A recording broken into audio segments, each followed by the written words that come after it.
Good day everyone and welcome back to Clean Cut EDC. Today we are taking a look at the Pickled Steel P-Bomb.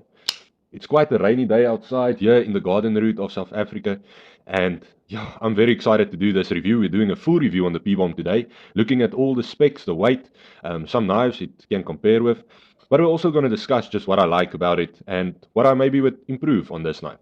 I think this is probably the most underrated pickled steel knife in my opinion. This thing is so good. It has really become a favorite of mine. It's truly an incredible knife, right? I didn't expect it to be this great. It's not that I underestimated it. It's just that it's so much better than I thought it was going to be. Everything is just dialed in nicely. It just works, right? Love the design. It's awesome. It looks like a grenade. So you guys can maybe tell there. Sort of has this look of a grenade, and that is why it's called the P-Bomb. I love the name. It's not called the P-Bomb as in a swear word, right? In South Africa, we might mistake that for a swear word, but that's not what it's named after. It's named after Pickled Steel Bomb because it looks like a bomb. That's pretty cool. I really like that. So let's dive straight into this video and compare it to some other knives, right? Here we have a Honey Badger large flipper and my everyday carry, the Hakal from Pickled Steel. And you guys can see the scales, the handle length is just about the same on all of these. But the P-Bomb is maybe a little bit longer, yeah, than the Hakal, about 2-3 millimeters, and a little bit shorter, maybe half a centimeter, 7 millimeters than the Honey Badger large. So it's a big boy. It's a nice big knife. Let's compare it to the side clip. There we go. Shift this up. Side clip, which is the same length as the Leatherman Wave. And here we go with the Penguin, QSP Penguin, and you can see it has about 2.5 centimeters, maybe even a little bit more, maybe 3 centimeters more on the length than the Penguin. So it's a nice big boy. You're gonna get the job done with this guy. And being such a large knife, I would expect it to be sort of more on the heavy side. But it has surprised me in that area. Definitely surprised me, right? This thing is quite light. Let's just wait. You guys can see for yourselves. Okay, you see there, 114 grams. 114 grams. That is light, guys. Comparing that to like the Honey Badger large flipper, 110 grams, 4 grams difference. And you have thicker liners on this guy. You have G10, which is heavier than FRN, right? Same stock thickness on both. It's fantastic. Just how they cut the weight. I don't know how they did it because the liner is not skeletonized. It is recessed, but it's not skeletonized. So I don't know what they did to cut the weight on this guy. I mean, the Akal, which is my EDC, is 120 grams. And this knife, just works. It's a fantastic EDC experience because it provides me with a larger knife and a solid feel, but not a lot of weight, right? It doesn't feel like I'm dragging around a freaking brick in my pocket. And with this knife, it's even better. The EDC experience is even better. It's a nice, big, chunky knife. Solid in hand, hard worker for sure. A tough knife, definitely a tough knife. I mean, if this is branded, if the Honey Badger is branded as Africa's toughest knife, sorry for the abuse on it, Africa's toughest knife, then I don't know what this is, right? Because it's surely tougher than the Honey Badger, that's for sure. So, yeah, this thing is very, very well built. I love the finish on this guy. Everything is smooth. There's no hot spots. At the start, I thought that this might be a problem, but it really isn't. It really isn't. And I also didn't know about the flipper, what the trigger option that's going to provide you, but we'll talk about that in just a little bit. Let's first do some dimensions, right? We have an overall length of 20, just a little bit more than 20 centimeters, blade length of 8.5, cutting edge also 8.5, and you have your handle length of 11.5, just a bit more than 11.5. We have a blade width of 3 centimeters. We have a handle width of 3 centimeters. And we have a blade stock thickness of 4 millimeters. Yes. And it does slim down because there's a switch there. That's wonderful. And then we also have a handle thickness of like 1.4, 1.3, 1.4. So that's great. That's in my sweet spot. This ticks a lot of boxes for me. Personally, this is the type of knife I like to carry around. The size, right? And weight is just perfect. So let's talk about just what we have here, right? We have a fantastic blade, beautiful blade. It is in a stonewash finish. You guys can see. Ooh, and it comes extraordinarily sharp. It's in D2 blade steel, which is a great steel. tool steel, right? Very tough, very hard. Takes a good edge and keeps an edge for quite a long time. We have some switching here at the top and the reinforcement of that tip, as you guys can see there. That is awesome, man. Awesome. Flat grind towards the edge. Flat grind. Yes. And a thumb ramp here without any jumping. So we have a thumb ramp, but no jumping there. And then our deployments, it runs on ball bearings, very smooth. I think it might be, yeah, cage ball bearings. And I'm not sure if it's on ceramic ball bearings, but it's very, very smooth. Very good action. On this guy, the deployment we have is this flipper tab, a thumb hole or spidey hole for thumb flicking or reverse flicking, spidey flicking, and it works great. The spidey flick works fantastic. The reverse flick works even better. The flipper tab is absolutely perfect. And that's a difficult thing to do, guys. And I've discovered that with high-end knives, right?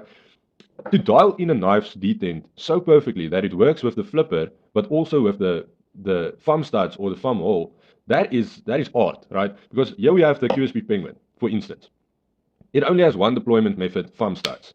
And the detent is dialed in to perfection for thumb studs. But if they were to add a flipper on this guy, the detent would not be offering as much resistance and you would fail this knife quite often, right?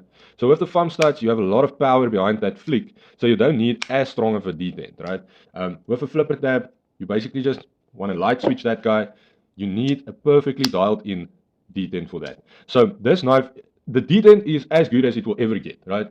You can pay up to 30,000 Rand for a knife and the detent will just be as good as this guy. And this knife is 695 Rand, so 700 Rand. I mean, that is a fantastic price. If you consider its competition, the Honey Badger, coming in at 750 for the large, about the same size. This is HCR, this is D2, this is FRN, this is G10. It's just, you're getting so much more than you would for a knife of this price. It's fantastic, right? I really like it. Oh, the sun's coming out. It's going to be a nice day now.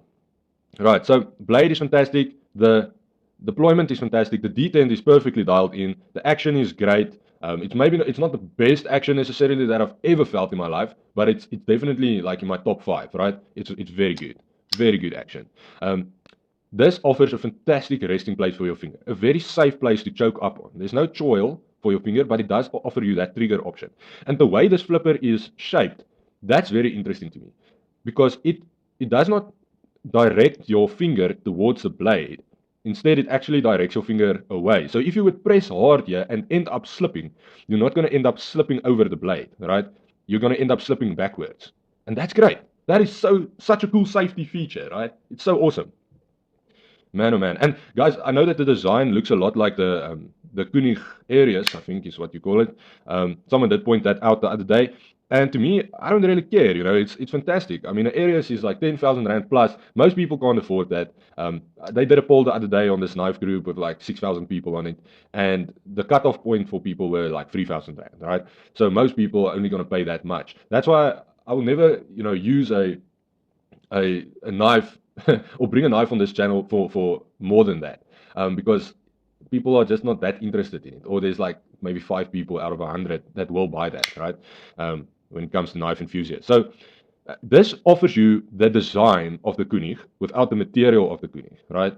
So if you like the way the Koenig looks, this is going to be a great option. I love the blade shape. The blade shape has a drop point style at the top, but the edge is very much a standard edge on the blade, right?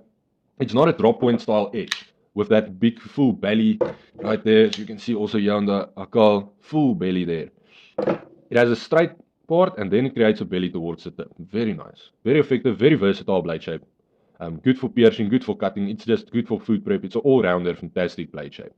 We have a G10 scales, very grippy G10. Nice milled out sections here. That's wonderful. We have a G10 orange backspacer and also lanyard hole. Recessed liners. Great lockup on this blade.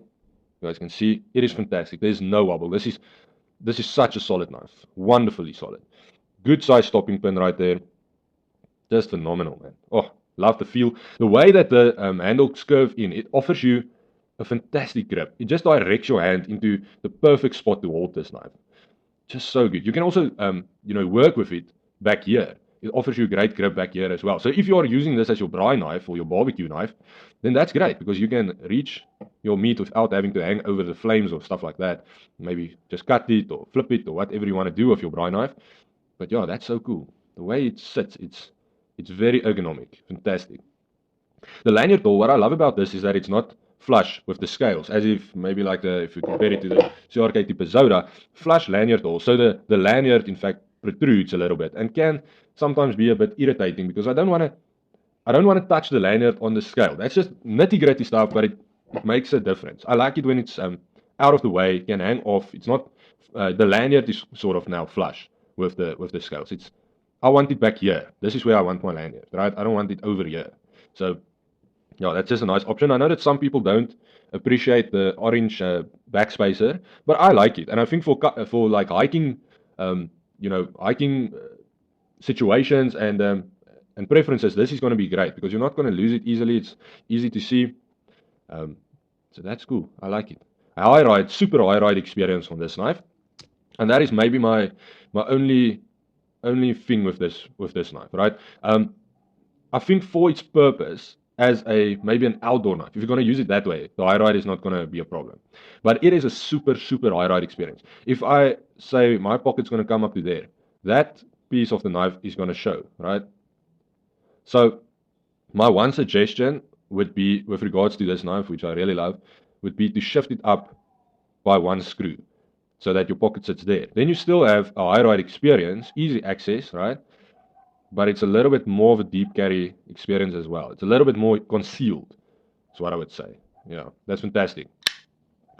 But overall, I mean, that's just very nitpicky right there. And love the pivot, looks great. I love the overall look of this knife. It's just a cool looking knife. And it's something that I grab for, right? It's something that I would walk past other knives just to get to this knife to use it.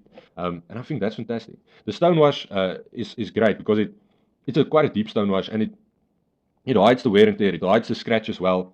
And that's so cool, man. Oh, just love this knife. Definitely a favorite of mine for sure. Guys, look out this knife. Links in the description. And have a knife day. And remember that no knife means no life.